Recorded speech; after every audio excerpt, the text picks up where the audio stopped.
या देवी सर्वभूतेषु शक्तिरूपेण संस्थिता नमस्तस्यै नमस्तस्यै नमस्तस्यै नमो नमः। जय श्री कृष्णा दोस्तों, राधे राधे। आज हम सभी नवरात्रि के चौथे दिन पर दुर्गा सप्तशती के छठे, 7वें और 8वें अध्याय का श्रवण करेंगे। इन अध्यायों का श्रवण करने से सभी मनोकामना पूरी होती है। माता रानी अपने सभी भक्तों के विघ्नों को दूर करती हैं। तो आइए कथा को प्रारंभ करते हैं। तो बोलिए दुर्गा मैया की जय। महर्षि मेधा ने कहा, देवी की यह बात सुनकर दूत क्रोध में भरा हुआ वहां से असुरेंद्र के पास पहुंचा और सारा वृतांत उसे कह सुनाया। दूत की बात सुनकर असुरेंद्र के क्रोध का पारा ना रहा और उसने अपने सेनापति धूम्रलोचन से कहा, धूम्रलोचन, तुम अपनी सेना सहित शीघ्र वहां जाओ और उस दुष्ट के केशों को पकड़कर उसे घसीटते हुए यहाँ ले आओ। यदि उसकी रक्षा के लिए कोई दूसरा खड़ा हो, चाहे वह देवता, यक्ष तथा गंधर्व ही क्यों ना हो, उसको तुम अवश्य मार डालना। महर्षि मेधा ने कहा। शुंभ के इस प्रकार आज्ञा देने पर धूम्रलोचन 60,000 राक्षसों की सेना को साथ लेकर यहाँ पहुँचा और देवी को देख ललकार कर कहने लगा, अरे तू अभी शुंभ और निशुंभ के पास चली जा। यदि तू प्रसन्नता पूर्वक मेरे साथ ना चलेगी तो मैं तेरे केशों को पकड़कर घसीटता हुआ तुझे ले जाऊंगा। देवी बोली, असुरेंद्र का भेजा हुआ तेरे जैसा बलवान यदि बलपूर्वक मुझे ले जावेगा तो ऐसी दशा में मैं तुम्हारा कर ही कह सकती हूँ। महर्षि मेधा ने कहा। ऐसा कहने पर धूम्रलोचन उसकी ओर लपका, किंतु देवी ने उसे अपनी हुंकार से ही भस्म कर डाला। यह देखकर असुर सेना क्रोध होकर देवी की ओर बढ़ी, परंतु अंबिका ने उन पर तीखे बाणों, शक्तियों तथा फरसों की वर्षा आरंभ कर दी। इतने में देवी का वाहन भी अपनी गर्दन के बालों को झटकाता हुआ बड़ा भारी शब्द करता हुआ असुर सेना में कूद पड़ा। उसने कई असुर अपने पंजों से, कई अपने जबड़ों से और कई को धरती पर पटक कर अपनी दाढ़ों से घायल करके मार डाला। उसने कई असुरों के अपने नख से पेट फाड़ डाले और कई असुरों को तो केवल थप्पड़ मारकर सिर धड़ से अलग कर दिया। कई असुरों की भुजाएं और सिर तोड़ डाले और गर्दन के बालों को हिलाते हुए उसने कई असुरों को पकड़कर उनके पेट फाड़कर उनका रक्त पी डाला। इस प्रकार देवी के उस महाबलवान सिंह ने क्षण भर में असुर सेना को समाप्त कर दिया। शुंभ ने जब यह सुना कि देवी ने धूम्रलोचन असुर को मार डाला है और उसके सिंह ने सारी सेना का संहार कर डाला है, तब उसको बड़ा क्रोध आया। क्रोध के मारे उसके ओठ फड़कने लगे और उसने चंड तथा मुंड नामक महाअसुरों को आज्ञा दी, हे चंड, हे मुंड, तुम अपने साथ एक बड़ी सेना लेकर वहां जाओ और उस देवी को बाल पकड़कर उसे बांधकर तुरंत यहाँ ले आओ। यदि उसको यहाँ लाने में किसी प्रकार का संदेह हो तो अपनी सेना सहित उससे लड़ते हुए उसको मार डालो और जब वह दुष्टा और उसका सिंह दोनों मारे जावे तब भी उसको बांध कर यहाँ ले आना। इस प्रकार श्री मार्कंडेय पुराण में सावर्णिक मनवंतर की कथा के अंतर्गत देवी महात्म्य में छठा अध्याय पूरा होता है। तो चलिए दुर्गा सप्तशती का 7वां अध्याय प्रारंभ करते हैं। जयकारा शेरावाली दा, बोल सांचे दरबार की जय। महर्षि मेधा ने कहा, दैत्यराज की आज्ञा पाकर चंड और मुंड चतुर्गिनी सेना को साथ लेकर हथियार उठाए हुए देवी से लड़ने के लिए चल पड़े। हिमालय पर्वत पर पहुंचकर उन्होंने मुस्कुराती हुई देवी जो सिंह पर बैठी हुई थी उन्हें देखा। जब असुरों ने उनको पकड़ने के लिए तलवारें लेकर उनकी ओर बढ़े तब अंबिका को उन पर बड़ा क्रोध आया और क्रोध के मारे उनका मुख काला पड़ गया उनकी भ्रुकुटी चढ़ गई और उनके ललाट में से अत्यंत भयंकर तथा अत्यंत विस्तृत मुख वाली लाल आंखों वाली माता काली प्रकट हुई, जो कि अपने हाथों में तलवार और पाश लिए हुए थीं। वह विचित्र खड्ग धारण किए हुए थीं तथा चीते के चर्म की साड़ी एवं नरमुंडों की माला पहन रखी थी। उसका मांस सूखा हुआ था और शरीर केवल हड्डियों का ढांचा था, और जो भयंकर शब्द से दिशाओं को पूर्ण कर रही थी, वह असुर सेना पर टूट पड़ी और दैत्यों का भक्षण करने लगी। वह पार्श्व रक्षकों, अंकुशधारी महावतों, हाथियों पर सवार योद्धाओं और घंटा सहित हथियारों को एक हाथ से पकड़कर अपने मुंह में डाल रही थी, और इसी प्रकार घोड़ों, रथों, सारथियों व रथों में बैठे हुए सैनिकों को अपने मुंह में डालकर भयानक रूप से चबा रही थीं। किसी के केश पकड़कर, किसी को पैरों से दबाकर और किसी दैत्य को छाती से मसलकर मार रही थी। वह दैत्य के छोड़े हुए बड़े बड़े अस्त्र और शस्त्रों को मुंह में पकड़कर और क्रोध में भरकर उनको दांतों से पीस रही थी। उन्होंने कई बड़े बड़े असुरों का भक्षण कर डाला था, कितनों को रौंद डाला था और कितने ही उनकी मार के मारे भाग गए। कितनों को उन्होंने तलवार से मार डाला, कितनों को अपने दांतों से समाप्त कर दिया, और इस प्रकार से देवी ने क्षण भर में संपूर्ण दैत्य सेना को नष्ट कर दिया। यह देखकर महापराक्रमी माता चंडकाली देवी की ओर पलका और मुंड ने भी देवी पर अपने भयानक बाणों की वर्षा आरंभ कर दी और अपने हजारों चक्र उन पर छोड़ दिए। उस समय वह चमकते हुए बाण व चक्र देवी के मुख में प्रविष्ट हुए इस प्रकार दिख रहे थे जैसे मानो बहुत सी सूर्य मेघों की घटा में प्रविष्ट हो रहे हों।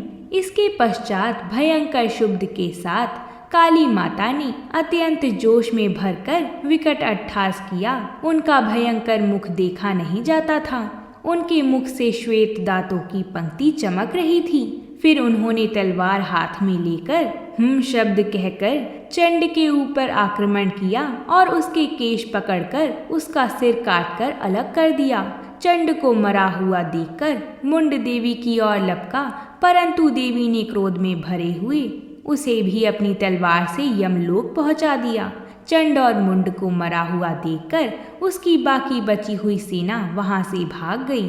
इसके पश्चात माता काली चंड और मुंड के कटे हुए सिरों को लेकर माता चंडिका के पास गईं और प्रचंड अट्टहास के साथ कहने लगी कि हे देवी, चंड और मुंड दो महादैत्यों को मारकर मैंने इनके सर तुम्हें भेंट कर दिए हैं। अब शुंभ और निशुंभ का तुमको स्वयं वध करना होगा। महर्षि मेधा ने कहा।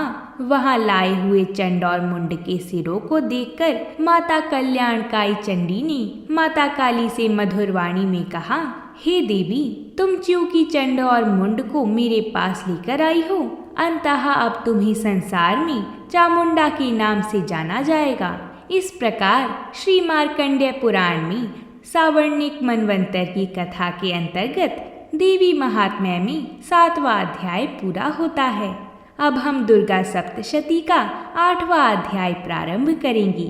तो प्रेम से बोलिए माता दुर्गा की जय। महर्षि मेधा ने कहा, चंड और मुंड नामक असुरों के मारे जाने से और बहुत सी सेना के नष्ट हो जाने से असुरों के राजा प्रतापी शुंभ ने क्रोधयुक्त होकर अपनी संपूर्ण सेना को युद्ध के लिए तैयार होने की आज्ञा दी। उसने कहा, अब उदयुद्ध नामक 86 असुर सेनापति अपनी सेनाओं के साथ युद्ध के लिए जाएं और कंबू नामक 84 सेनापति भी युद्ध के लिए जाएं और कोटि वीर्य नामक 50 सेनापति और धौम्रकुल नाम के 100 सेनापति प्रस्थान करें। कालक, दोहद, मौर्य और काल के यह दैत्य भी मेरी आज्ञा से सजकर युद्ध के लिए कुछ करें। भयानक शासन करने वाला असुरों का स्वामी शुंभ इस प्रकार आज्ञा देकर बहुत बड़ी सेना के साथ युद्ध के लिए चल दिया।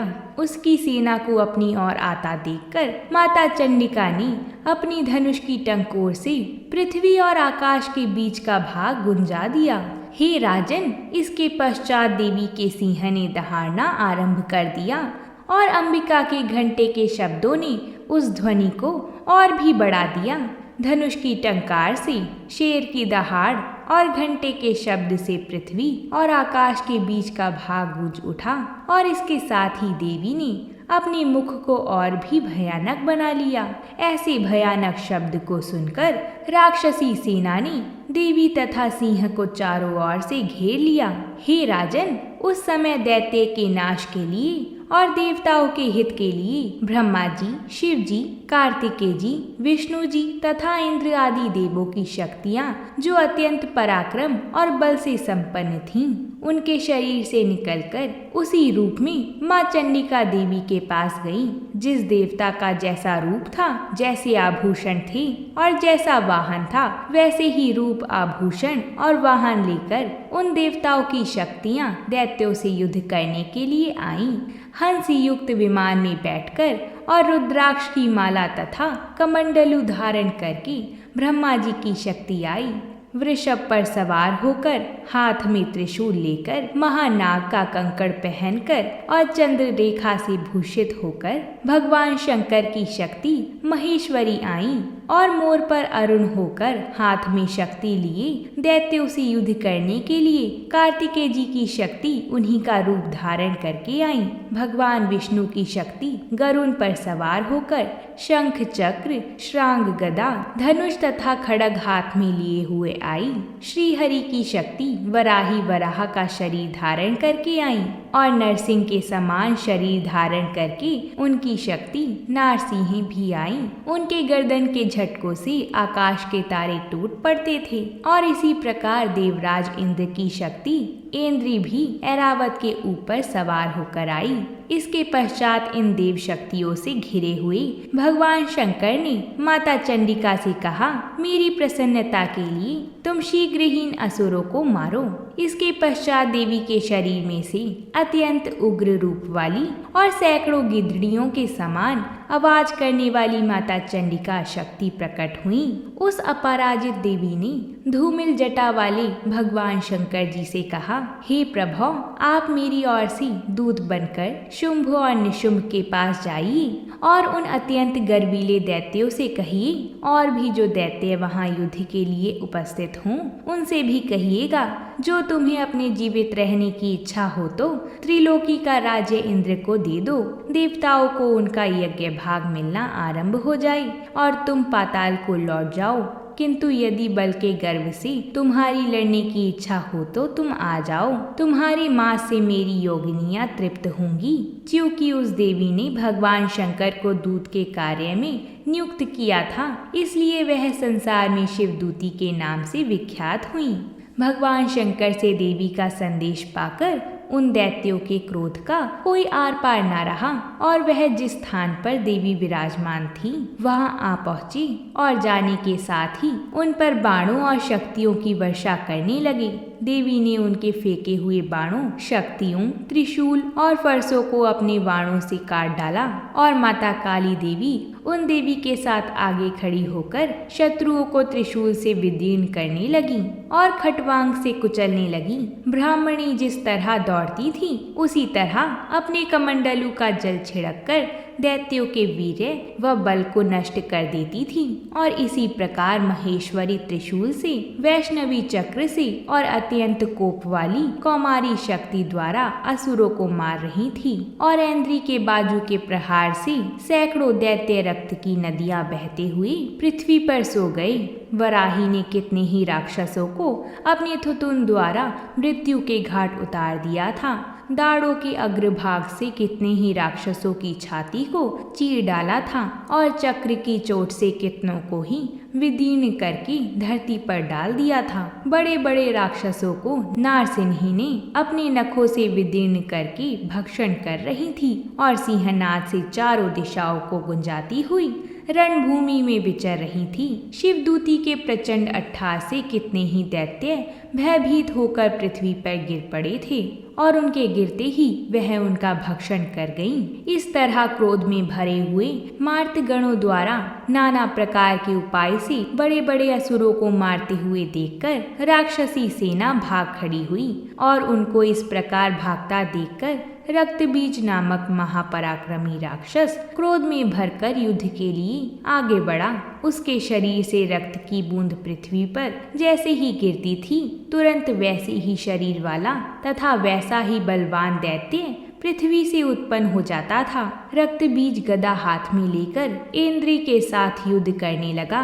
जब इंद्री शक्ति ने अपने वज्र से उसको मारा तो घायल होने के कारण उसके शरीर से बहुत सा रक्त बहने लगा और उसकी प्रत्येक बूंद से उसके समान ही बलवान तथा महापराक्रमी अनेकों दैत्य भयंकर रूप से प्रकट हो गए। वह सब के सब दैत्य बीज के समान ही बलवान तेज वाली थी। वह भी भयंकर अस्त्र और शस्त्र लेकर देवियों के साथ लड़ने लगी। जब इंद्री के वज्र प्रहार से उसके मस्तक पर चोट लगी और रक्त बहने लगा तो उसमें से हजारों ही पुरुष उत्पन्न हो गए। वैष्णवी के चक्र से और इंद्री ने गदा से रक्त बीज को चोट पहुंचाई और वैष्णवी के चक्र से घायल होने पर भी उसके शरीर से जो रक्त बहा उससे हजारों महाअसुर उत्पन्न हुए, जिनके द्वारा यह जगत व्याप्त हो गया। कौमारी शक्ति से, वराही खड्ग से और महेश्वरी ने त्रिशूल से उसको घायल किया।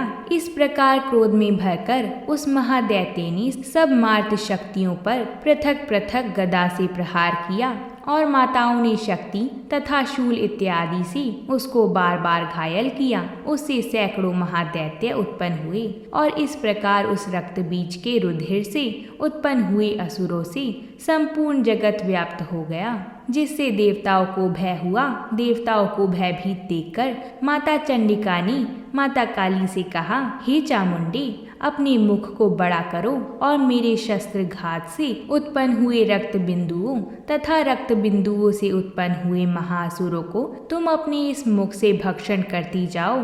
इस प्रकार रक्त बिंदुओं से उत्पन्न हुए महादैत्यों का भक्षण करती हुई तुम रणभूमि में विचरो। इस प्रकार रक्त क्षीण होने से यह दैत्य नष्ट हो जाएगा। तुम्हारे भक्षण करने के कारण अन्य दैत्य नहीं होंगे।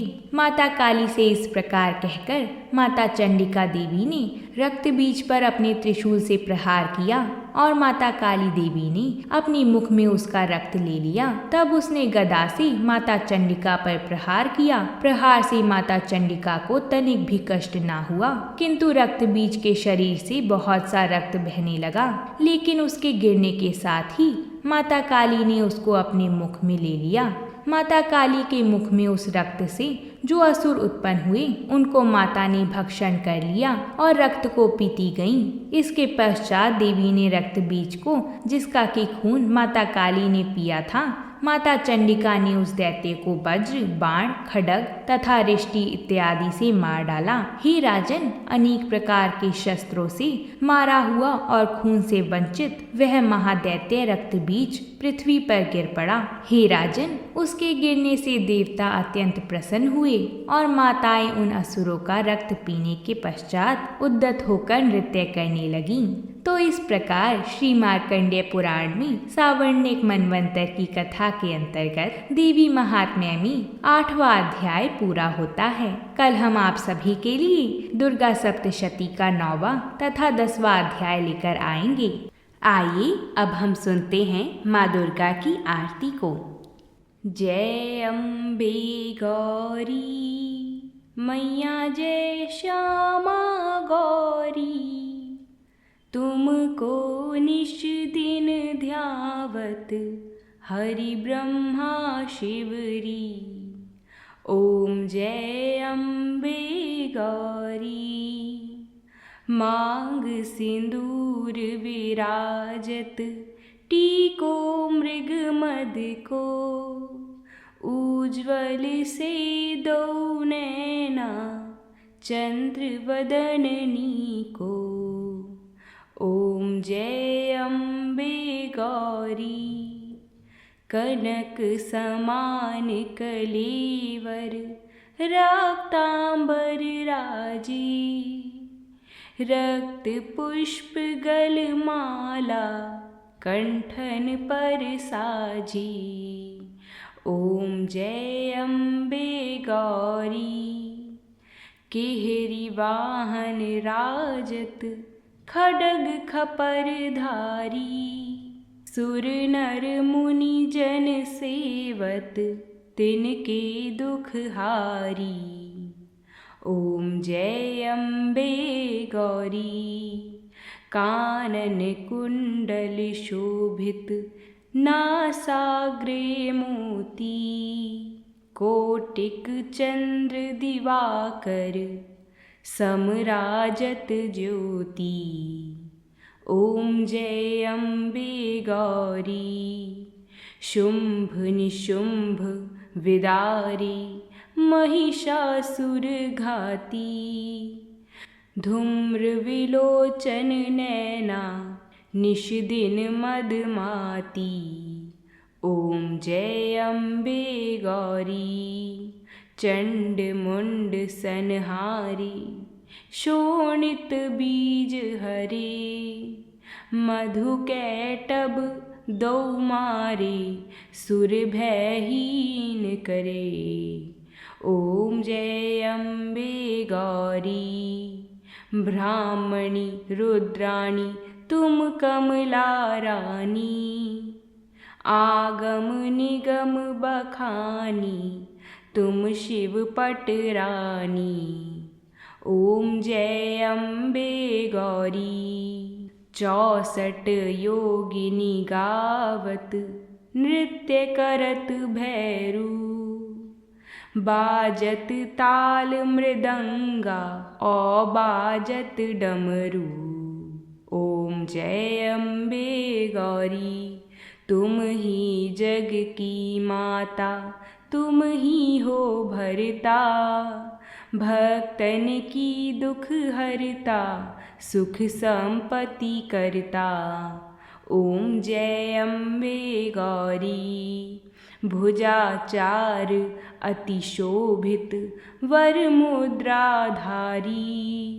मन वांछित फल पावत सेवत नर नारी। ओम जय अम्बे गौरी। कंचन थाल विराजत अगर कपूर बाती। माल के तुम्हें राजत कोटि रतन ज्योति। ओम जय अम्बे गौरी। अम्बे जी की आरती जो कोई नर गावे। कहत शिवानंद स्वामी सुख संपत्ति पावे। ओम जय अम्बे गौरी। बोलिए शेरों वाली माता की जय। अगर आप सभी भक्तजनों को ये कथा पसंद आई हो तो वीडियो को लाइक ज़रूर करें। साथ ही में हमारे चैनल को भी सब्सक्राइब करें, जिससे ऐसी ही व्रतों से जुड़ी कथाएं आपको समय अनुसार मिलती रहें। और कमेंट बॉक्स में जय माता दी ज़रूर बोलिएगा। प्रेम से बोली जयकारा शेरावाली दा। बोल सांचे दरबार की जय हो।